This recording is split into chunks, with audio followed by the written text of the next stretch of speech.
unsullied by us humans, sex is a very good part of human life. We live our lives in a great deal of hypocrisy, telling our children to do one thing while we do something else. The quest for control. We all would love it if our lives were a bit more controllable. Discussions within the Christian community about these questions will be primary for the survival of the Christian community.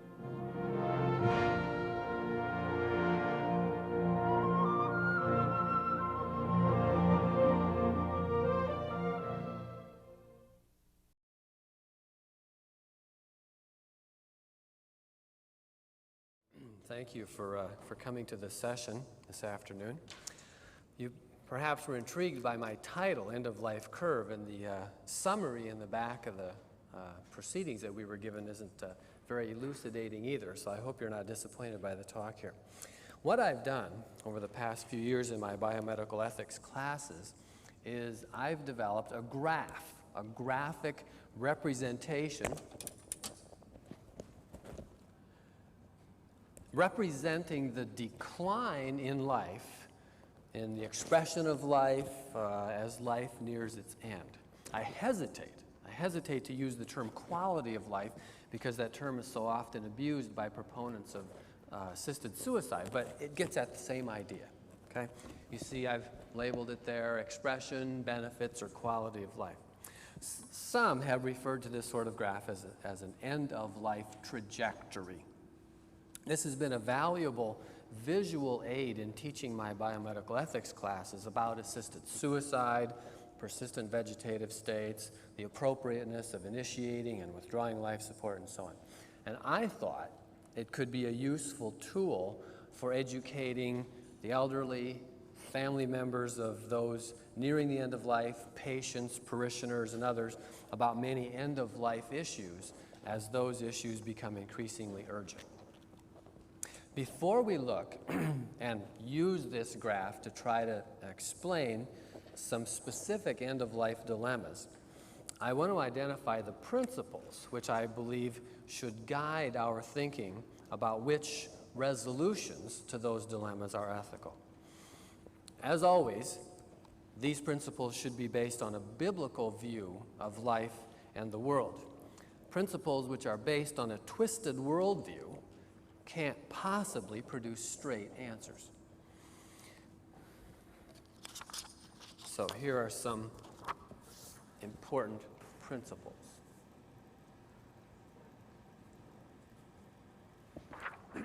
Okay?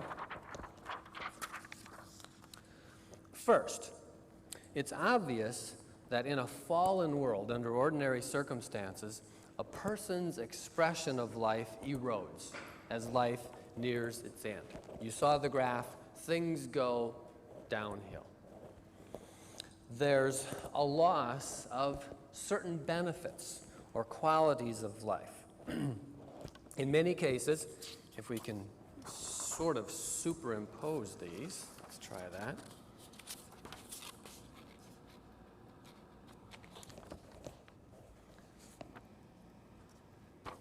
In many cases, there's a loss of freedom. Okay, you see one of the qualities which life has, one of the benefits which life can have, one of the things that helps us to express life is freedom. Okay, freedom can be lost as one is confined to a wheelchair, a bed, or possibly even a ventilator. There can be a loss of independence, another valuable thing which can be lost as life nears its end. One needs help cleaning and feeding himself or herself. There may be an increase in pain, okay, as life nears its end, or a loss of painlessness. There could even be a loss of consciousness, or even perhaps all higher brain activity. Now, I have to be quick to point out that while the loss of these valuable expressions of life is sad and sometimes unavoidable, the loss of any of these qualities of life is never justification for ending it. Okay? That's where I and the proponents of assisted suicide would part radically. These things that I've listed here are not the defining characteristics of humanness, as some in our culture who worship freedom, choice, and independence might imply. The best example that I found is Jack Kevorkian himself. He was quoted in a Time magazine article several years ago, before he was incarcerated. He's quoted as saying, "If I have lost my freedom, if I have lost that particular quality, I have lost something more valuable than life. If I have lost my freedom, I have lost something more valuable, not equal value, more valuable than life itself." That is an incredibly telling statement of his worldview, okay? If you've lost your freedom, you could just as well be dead with that sort of a view. So, in other words, in his view, you're better off dead than not free. You're better off dead than dependent on other people for support. If you've lost your independence, you might as well give it up. You're better off dead than being permanently unconscious. Now, if these were the defining characteristics of humanness, then a loss of one of those characteristics, such as freedom or consciousness or rationality, means the end of you being a person. Okay? You lost this thing that defines what it means to be a person. You're no longer a person, and you can ethically be killed. I was very struck with one of Dr. Nigel Cameron's statements last night, when he said that a cultural change always involves a change in the definition of what it means to be human. And I thought about something that Dr. Post had said about the Renaissance definition of what it means to be human. Remember the statement, "I think, therefore I am"? Okay, he showed a slide of that. "I think, therefore I am a person. I think, therefore I am a person." Well, obviously, if you stop thinking, or if you're unable to think, no higher brain activity, you're no longer a person. That was a radical change in worldview, which produced a radical change in what it means to be a person. You've probably heard some of these sorts of claims: loss of freedom, loss of consciousness, loss of independence, being made to support physician-assisted suicide. My second principle, okay, first principle is that a person's expression of life erodes. Second principle you see here is that I would contend at no point in this trajectory, this downward slope, does the individual cease to be human. At no time does the patient cease to be a person. Or, yeah, that's what I meant, does the human cease to be a person. At least as some people have tried to separate what it means to be human and what it means to be a person. Those aren't always the same for some people. Defining humanness as being made in the image of God, as being of the line of Adam and Eve, as being in a special relationship with God the Creator. Mind you, by the Creator's prerogative. Okay? God chooses who or which species he wanted to image him. It's his choice. Defining humanness in that way makes humanness independent of being able to express certain qualities or abilities. This has been clearly articulated by Dr. Nigel Cameron in his book, The New Medicine. I quote, he says, "Men and women in their very nature reflect something of the dignity and worth of God himself. That key idea offers a framework within which all the natural human characteristics, creativity, rationality, moral responsibility can be understood. For at their best, these all image, or I would say reflect, aspects of the nature of God himself. But just as these do not in any way exhaust the significance of the image, so they may be present or absent at particular points in the life story of particular human beings. Dr. Cameron goes on to emphasize, human nature as such is constituted by its bearing the image of its creator. So there can be no such thing as a human being who lacks the image any more than a non-human who bears it.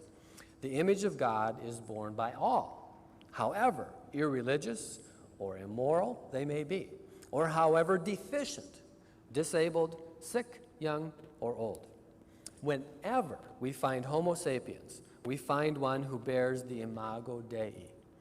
And whatever those whom we have characterized as living on the margins of the human race may lack in maturity or normality or anything else, they share a common species membership with the rest of us and have their place on the family tree of Homo sapiens. He says that is true of the zygote, true of the Alzheimer's patient, the potential suicide, the anencephalic. So I repeat, in spite of the loss of certain benefits, qualities, or characteristics of life, at no point in this trajectory does the person cease to be human. Third principle. We must admit that as life nears its end, eventually all treatments are futile. No treatment can reverse the decline. No treatment can even delay the decline. It's unavoidable. No treatment can restore valuable benefits or qualities. In other words, no treatment can improve the slope of the trajectory. Okay? It's going down.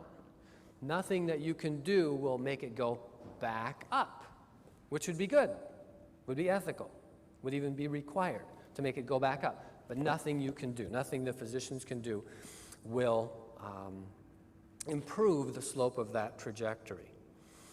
It might even be the case that the harm resulting from any treatment would exceed the possible benefits. Dr. Post pointed that out very well with respect to some advanced stage Alzheimer's patients. You can try things, but it's not going to help. It's actually going to make it worse.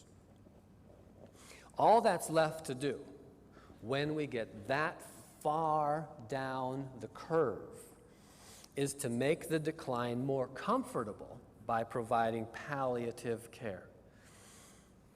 Then, at some point in the decline, when enough major organs have failed, some physicians have suggested 3 major organs failing, death becomes imminent.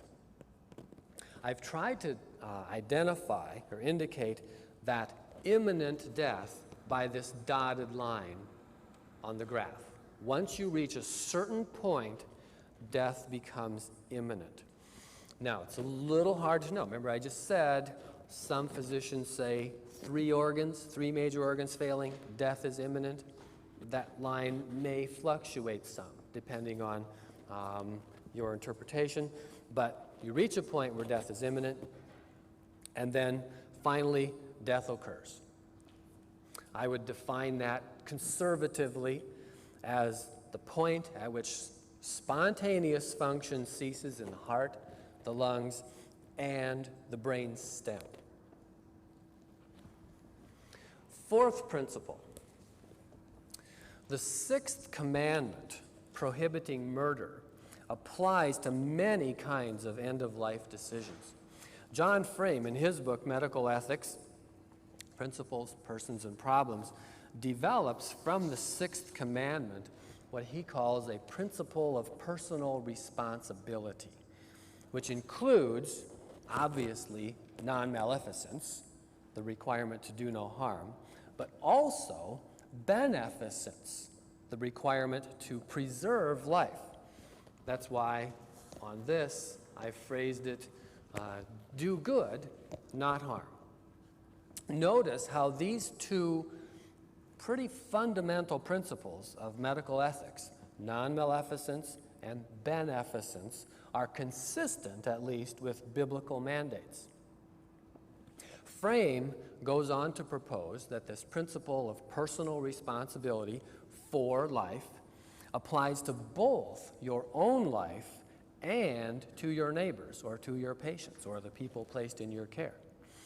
Love and care for one's own life, we're obviously hinting at suicide here, is implied in the second greatest commandment, which is love your neighbor as yourself.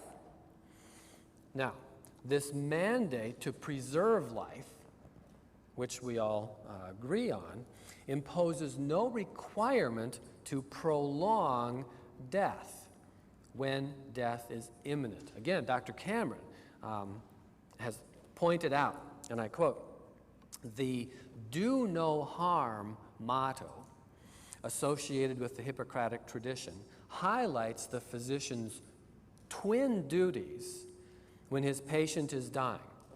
One, not to hasten the process, and also not to delay it if the delay would be disproportionately distressing, while in any case failing to heal. Hippocratic medicine, he says, has never insisted on the drawing out of the dying process. That again was mentioned by Dr. Post with respect to end-stage Alzheimer's disease. Okay? There's no requirement in drawing out the dying process. That would seem to make it unethical to prolong death. The final principle, which governs our decisions at the end of life, is that ultimately God is sovereign over life and death. God's sovereignty trumps human autonomy every time. Now, maybe you don't need much convincing that God is sovereign over the end of life as well as death. But I'm becoming more and more impressed by this fundamental biblical truth. Let me provide several passages which argue for God's sovereignty over death. First, a very familiar passage in another context, Psalm 139, 15 and 16. My frame was not hidden from you when I was made in the secret place. When I was woven together in the depths of the earth, your eyes saw my unformed body. Now listen. All the days ordained for me were written in your book before one of them came to be. Job 14, verse 5. Man's days are determined. You have decreed the number of his months and have set limits he cannot exceed. Ecclesiastes 3, 1 and 2, 10 and 11. Familiar passage. There's a time for everything and a season for every activity under heaven. A time to be born and a time to die. Then verse 10 goes on, referring back to this. I have seen the burden God has laid on men. He has made everything beautiful or appropriate in its time. God has made the time of death appropriate. Exodus 7:5 and 12:12. And the Egyptians will know that I am the Lord when I stretch out my hand against Egypt and bring the Israelites out of it. On that same night, I will pass through Egypt and strike down every firstborn. Is God sovereign over death? Seems like it here. Both men and animals. And I will bring judgment on all the gods of Egypt. I am the Lord. 2 Samuel 24:15. So the Lord sent a plague on Israel from that morning until the end of the time designated, and 70,000 of the people from Dan to Beersheba died. Ecclesiastes 9:12, King James Version. For man also knoweth not his time. As the fishes that are taken in an evil net, and as the birds that are caught in the snare, so are the sons of men snared in an evil time, when it falleth suddenly upon them. Psalm 31, 14, 15. But I trust in you, O Lord. I say, you are my God. My times are in your hands. Deliver me from all my enemies and from those who pursue me. And finally, Acts 17, 24 through 26, where Paul is talking at Athens. The God who made the world and everything in it is the Lord of heaven and earth, and he does not live in temples built by hands. And he is not served by human hands as if he needed anything, because he himself gives all men life and breath and everything else. From one man He made every nation of men that they should inhabit the earth. And, note, he determined the times set for them and the exact places where they should live. My point, God is sovereign over life and death. Now, let me attempt to apply these principles to several dilemmas which arise at the end of life.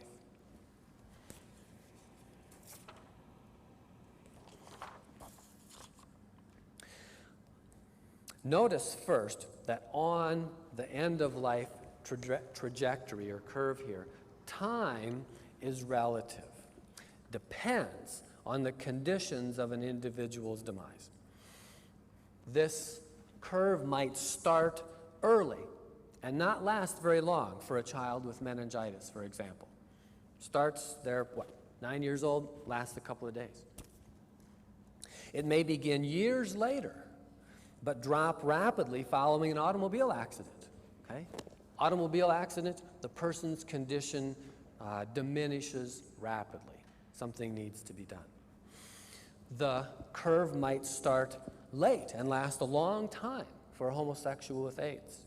It may begin much later and last years, even decades, for someone with Alzheimer's disease. Okay, so time here depends, it's relative. So let's look at first example.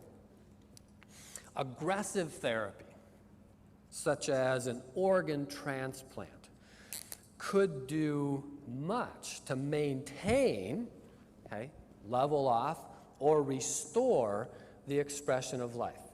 A treatment like that can dramatically reverse and prolong life. So an individual's health is declining, they need a transplant.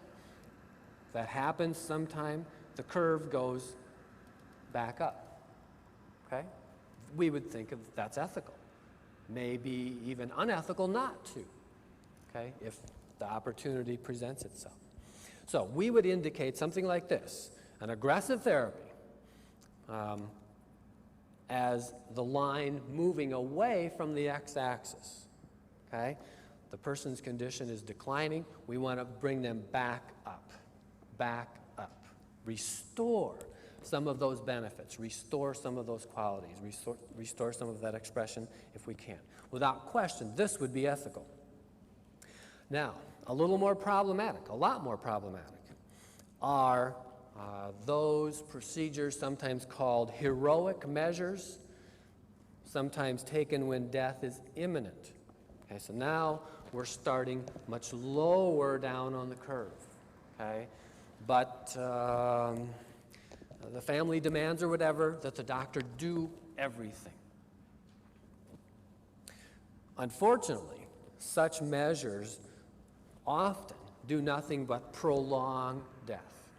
We would say something like this: the heroic measure is taken, and here we are. We've kind of stopped the decline, but it's relatively unsuccessful. We'd have to admit that in all likelihood, such measures are unnecessary and probably unethical. They don't do any good. The patient dies anyway. We would probably have to say these things would be unethical. Not because it disrespects patient autonomy or dignity or is extremely expensive, but because the burden, it imposes outweighs the likely benefits, We don't do anything to bring the curve back up, It's still going down. Another thing that we could look at on the graph here would be suicide, whether assisted by a physician or not. This would constitute, on this graph, we would say suicide, assisted suicide or not, would represent a very abrupt and very sudden drop in our curve.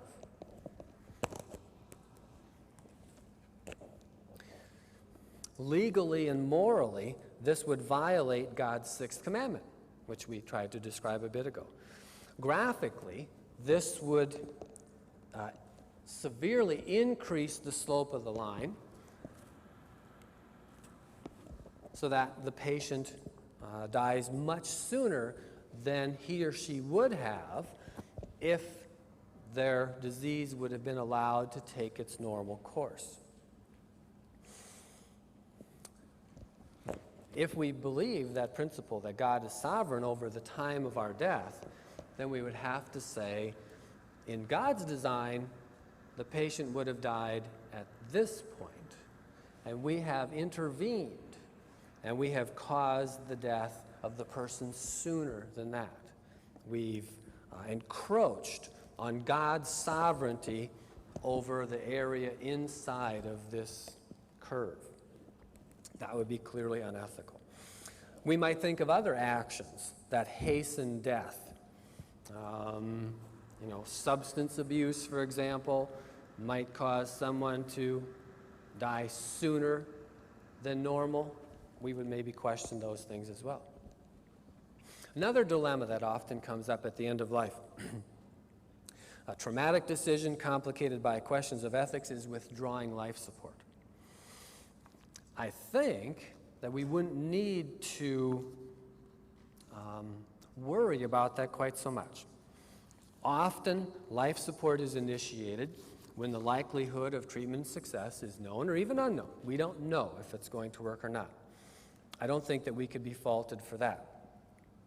If the determination is made that the attempted treatment is futile, in other words, unable to improve the slope, get it to either slow down, say we start here, if we could slow that down, that would be beneficial.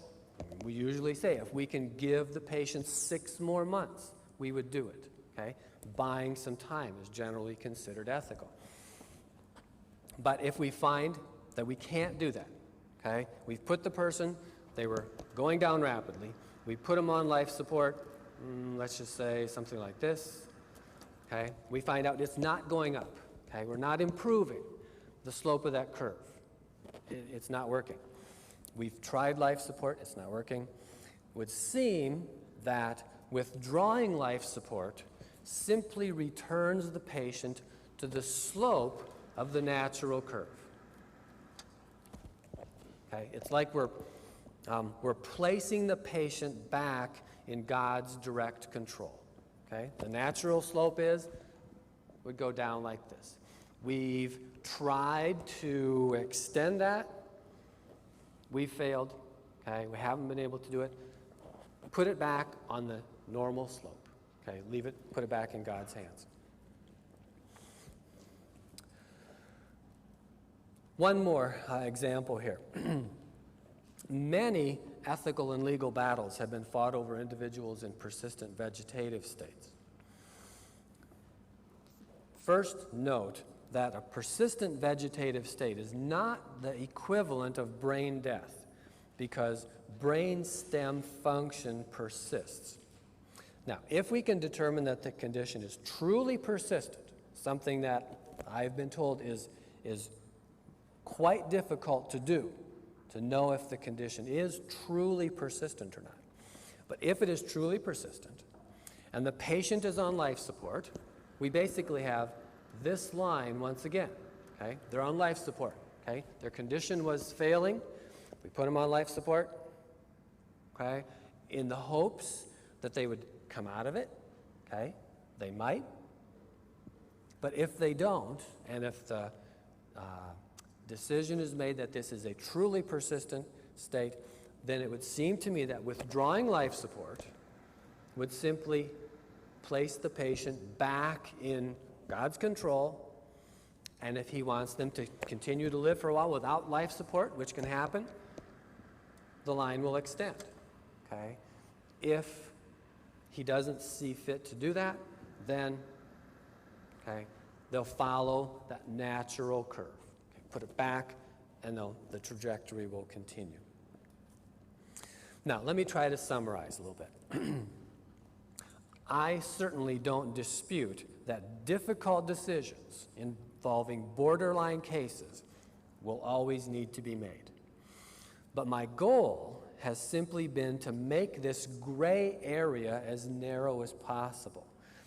And I don't want the existence of a gray area to justify expanding into black and white areas. I'd like to keep the gray areas gray and the black and white areas black and white. I don't want the exceptions, the difficult cases, to become the rule, okay, or to define the rule. I sometimes fear that exceptional problems at the end of life could open a loophole allowing all kinds of abuses. Okay? We've seen that before. We've seen that before. For many people, abortion has to be allowed for the cases of rape or incest. You hear that all the time. Okay? What about rape and incest? Personally, I don't consider abortions under those cases ethical either. Some people would. Okay? So there you've got, an area, you're allowing that. But you know how that has expanded to include abortion on demand. Okay? We started with something narrow and it got out of control. I would not want that to happen. I'd like to keep the boundaries as clear as possible.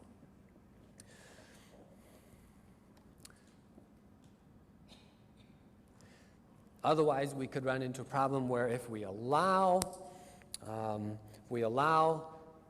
withdrawing life support to remove the organs for transplant, okay, something that some hospitals and doctors are dealing with, withdrawing life support in order to remove organs for transplant. If we allow that, then we could run into a situation where even patients without higher brain function, death is not imminent, they merely lack higher brain function, they would be put on life support for the sole purpose of removing their organs. Or maybe people without adequate higher brain function. Okay? So there, you see how it could expand. I would want to prevent that if all possible. In conclusion, while we may under most circumstances seek to prolong life, in other words, improve the slope or extend the curve, we may even be ethically obligated to do that if it's within our power. We must respect God's sovereignty and leave the end of life in a medical context in His loving hands. Thank you for your attention, and I'd be happy to hear your comments, suggestions, and questions about this graph as I try to refine it and try to get it to work better. Thank you.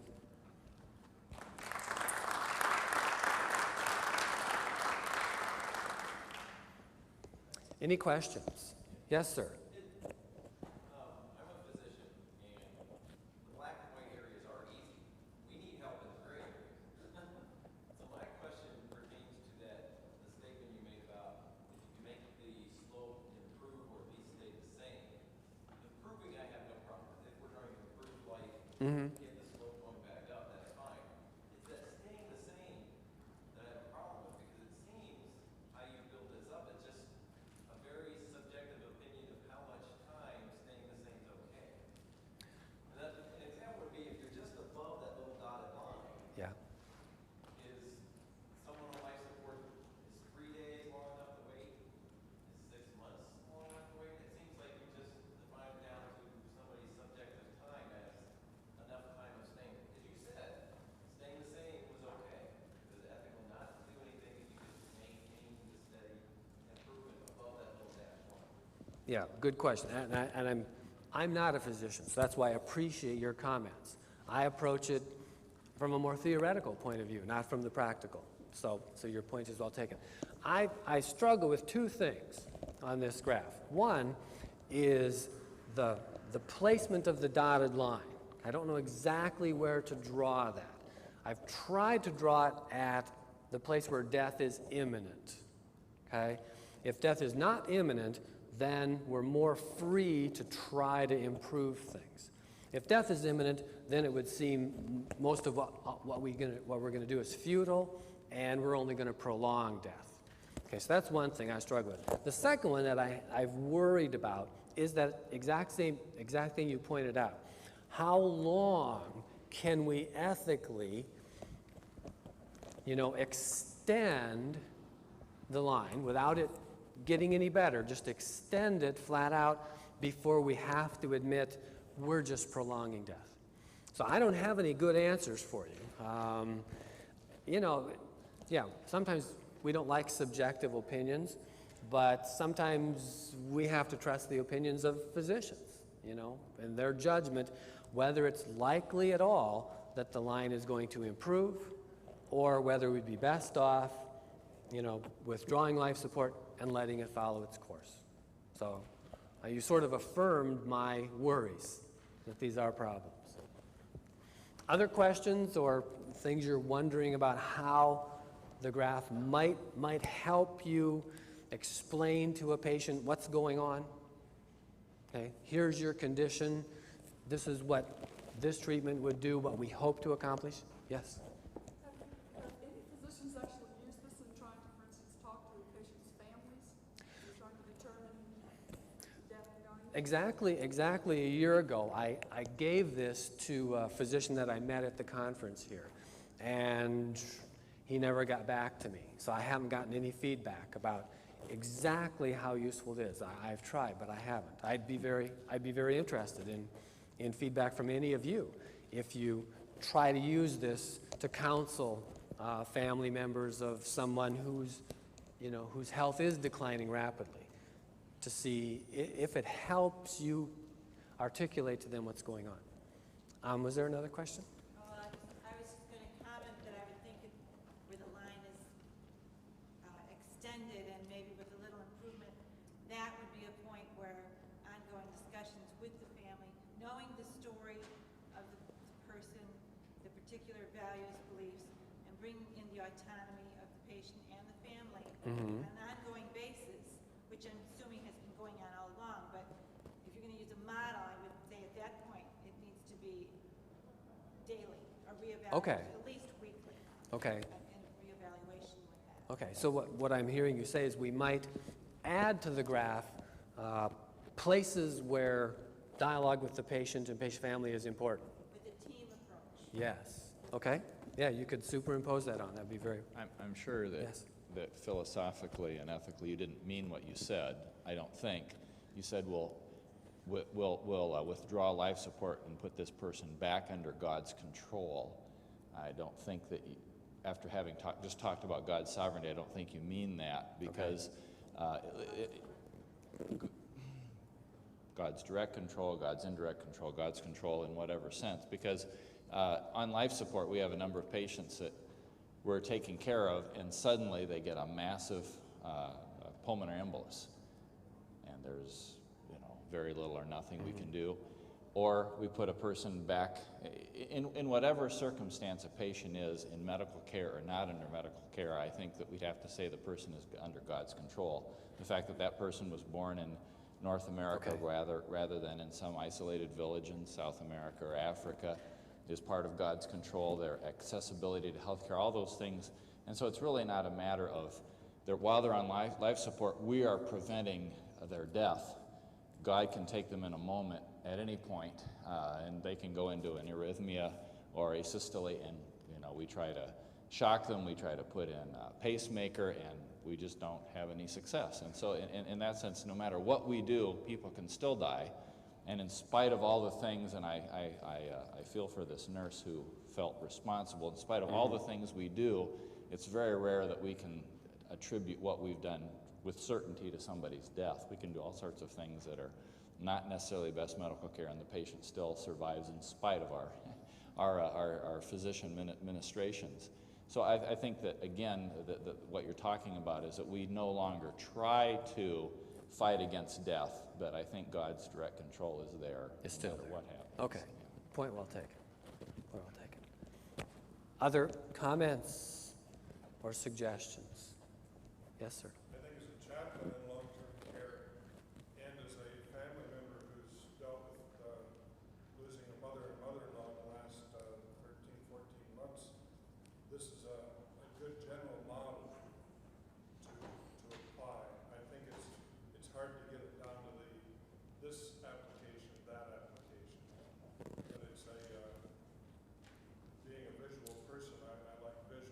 Okay, me too. that help it make sense. Okay. And help you see the various aspects of what go into the decision. Thank you.